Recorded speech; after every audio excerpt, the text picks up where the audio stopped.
Exactly. By 15 afternoon, there is a car that burning. Sobrang lakas. Oh, umaapoy. Ay mga kaibigan, paalala lamang. Huwag kayong mag-bonfire sa loob ng sasakyan. Okay?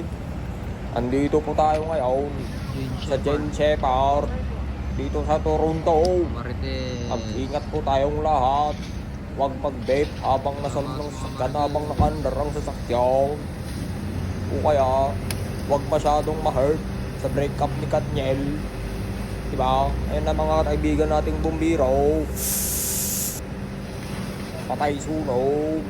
Ang galing, pinasok ng tubig sa loob ng sasakyan. If you can say, there's a little spark inside.